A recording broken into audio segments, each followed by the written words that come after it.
March 1, 1953. The most powerful man in the Soviet Union lay dying on the floor of his private residence, and no one dared to help him. Not because they didn't know, but because they were afraid. For years, Joseph Stalin had ruled through fear, paranoia, and absolute control. He trusted no one. Not his ministers, not his guards, not even his own doctors. And in the end, that fear turned inward, locking an entire system in silence as its creator collapsed alone. Behind closed doors, a regime built on terror faced its ultimate test. Would anyone risk everything to save him? Or was this the moment they had all been waiting for? This is the terrifying story of how Stalin really died. A body already failing. The truth is, this moment did not come out of nowhere. It was the inevitable end of a system built entirely around one man and one man's fear. But before the fear, there was the body. By the early 1950s, Stalin was not just mentally deteriorating. He was physically disintegrating. His blood pressure hovered permanently above 200/100 mmHg, levels that modern medicine would classify as a hypertensive crisis. Arteriosclerosis had hardened his cerebral and coronary arteries. His left ventricle had dangerously enlarged from decades of strain. He smoked 30 cigarettes a day. He refused any physical exercise. And his entire biological rhythm had been inverted by years of nocturnal working sessions that stretched past dawn. Secret medical reports recorded all of this and were immediately buried. Doctors who hinted at serious health problems risked arrest. Warnings were ignored. In Stalin's world, even illness could be seen as a form of weakness, or worse, a conspiracy. By 1952, the decline had become impossible to hide. In the last 3 years of his life, he gave only 3 public speeches, and all were visibly strained. His final theoretical work, published that same year, showed argumentation inconsistencies that contradicted the sharpness of his earlier writing. The man who had led the Soviet industrialization and survived the most devastating war in history was now a prisoner of the very system he had designed to be entirely dependent on his personal will. The architecture of paranoia. By the early 1950s, Joseph Stalin was no longer just ruling the Soviet Union. He was living inside a world of constant suspicion. Enemies were everywhere, real, imagined, and often invented by his own mind. Even those closest to him were never truly safe. Ministers were watched. Generals were questioned. Loyal party officials disappeared without warning. But the paranoia had long since moved beyond politics. It had become personal, physical, architectural. Stalin changed his sleeping room every night. He used multiple body doubles on public occasions. Every meal passed through the hands of several tasters before it reached his plate. His driver was ordered to park the car in a different location each day, so no one could establish a pattern. And inside his private residence at Kuntsevo, even the curtains were watched. If a shadow moved across the window at the wrong hour, he woke up armed. This was not caution. This was a mind that no longer trusted anything or anyone. And then, in October 1952, the paranoia reached its most dangerous expression, the doctor's plot. Stalin ordered the arrest of 9 Kremlin physicians, most of them Jewish, accusing them of deliberately misdiagnosing and killing Soviet leaders. They were subjected to systematic torture in Lubyanka, sleep deprivation, prolonged isolation, and physical violence to extract confessions implicating a supposed Zionist spy network. Secret plans were already being drawn up for the mass deportation of the Soviet Jewish population to labor camps in Siberia. Among the arrested was cardiologist Vladimir Vinogradov, one of the few men who had actually treated Stalin for years. He was tortured and died in prison before any trial. With his removal, the Soviet Union's most powerful man was left surrounded not by trusted experts, but by fear, silence, and second-rate medical care. Only Stalin's own death would stop this plan from being carried out. The Last Dinner. On the night of February 28, 1953, Stalin invited a small group of his most trusted and most fearful inner circle to dinner. Among them were Lavrentiy Beria, Georgy Malenkov, Nikita Khrushchev, and Nikolai Bulganin. They knew the rules. Speak carefully. Laugh when he laughs. Drink when he drinks. And above all, never show hesitation. The evening followed its usual pattern. Georgian dishes were served alongside red wine and high-proof vodka. Stalin appeared to be in good spirits. He joked, teased his guests, even mocked them at times. He told anecdotes from his youth. He drank more than usual, alternating wine glasses with vodka shots. After midnight, he ordered a Soviet film screened in his private cinema. During the showing, those present noticed something unusual. Stalin remained oddly silent. His breathing had grown heavier. He closed his eyes for long stretches, but snapped awake the moment anyone shifted in their seat. The film ended around 3 a.m., but Stalin was not finished. He led the group to his office, ordered another round of drinks, and began speaking, a disjointed, wandering monologue that mixed historical references with future plans in a way that lacked his usual sharp logic. Around 4:30 a.m., he finally ended the gathering. He rose with some difficulty, but walked unaided to the vestibule to say goodbye. Khrushchev would later recall that in those final moments, Stalin seemed to be in perfect spirits, joking and addressing him with the Ukrainian diminutive Mykola, something he only did when relaxed. No one who left that night suspected it would be the last time they saw him conscious. Stalin returned to his private quarters alone. He changed into white pajamas and loose trousers. He reviewed some industrial production reports. He signed 2 small decrees. He drank a glass of mineral water. Then, sometime close to 5 a.m., he turned off the light and went to bed. The silence that followed would last far too long. The hours no one moved. At first, nothing seemed unusual.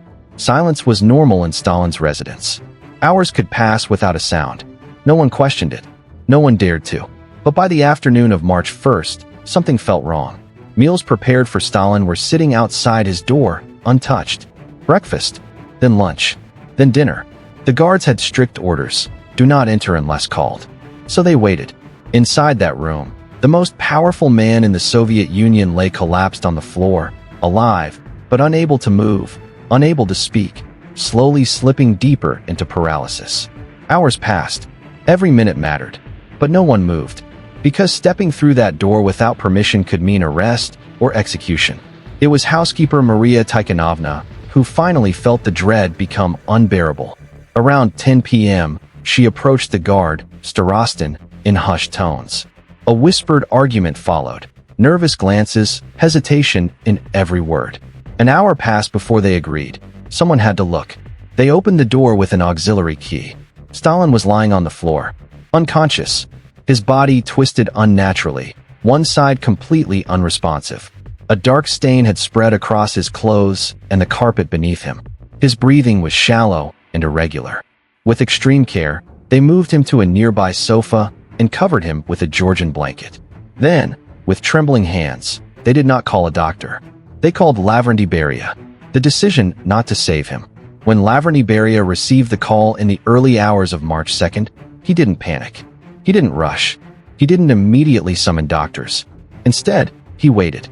Beria arrived at the residence alongside Georgy Malenkov sometime around 4 a.m. They entered the room, examined Stalin's motionless body, and immediately understood the situation. A massive stroke, breathing irregular, pulse weak, neurological function gone on the right side. He needed immediate medical attention. Every minute mattered. But instead of acting quickly, Beria made a decision that would haunt history. He dismissed the panic, insisting Stalin was just sleeping. He warned the staff not to disturb him further. No emergency response. No urgency. No doctors. And then he decided to wait until dawn before authorizing any medical help. Several hours passed. Why? Later testimonies offer 2 explanations. The first was fear.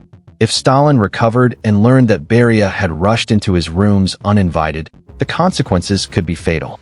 The second was calculation. With Stalin incapacitated, power was already beginning to shift. Molotov would later recall Beria saying privately, with barely concealed satisfaction, that he had freed everyone from a great burden. Whether this was passive negligence or something more deliberate, history cannot definitively answer. What it can answer is this: the delay was real, the hours were lost, and no one would ever be held accountable for them. The doctors arrived, too late, too afraid. When medical intervention was finally authorized, a second catastrophe revealed itself. Most of Stalin's most experienced physicians had already been arrested as part of the doctor's plot, the very purge he had ordered. The men who arrived at Kuntsevo were second-tier professionals: Dr. Lakomsky, Dr. Vasilenko, and 3 general clinicians with limited experience in emergency neurology. Their clinical findings were devastating. Blood pressure, 210/120 mmHg. Pulse, irregular, 72 beats per minute. Complete right side hemiplegia. Left pupil dilated and fixed, a sign of severe brainstem compression. Cheyne-Stokes respiration. Absent reflexes. Full incontinence. The diagnosis was immediate and irreversible, massive cerebral hemorrhage. But even now, treatment was distorted by terror. The doctors knew that if Stalin died, they could be blamed. Any aggressive intervention, any decision that could be second-guessed, risked being labeled murder. So they limited themselves to palliative care. 8 leeches were applied behind his ears and on his neck, an old-fashioned method to reduce intracranial pressure. Antihypertensive drugs were administered rectally because he could no longer swallow. Cold compresses were applied to control his temperature. In the following 72 hours, his condition deteriorated steadily. A fever of 39 degrees Celsius. Episodes of bloody vomiting. Swelling in the extremities. A bluish tinge to his skin indicating respiratory failure. The man who had built a system in which no one could speak the truth was now dying inside that same system, surrounded by men too afraid to save him even if they could. The final hours. Around Stalin's sofa, the Soviet leadership began to shift. Meetings were held in hushed voices. Positions were discussed. Power was quietly rearranged before the body had even grown cold.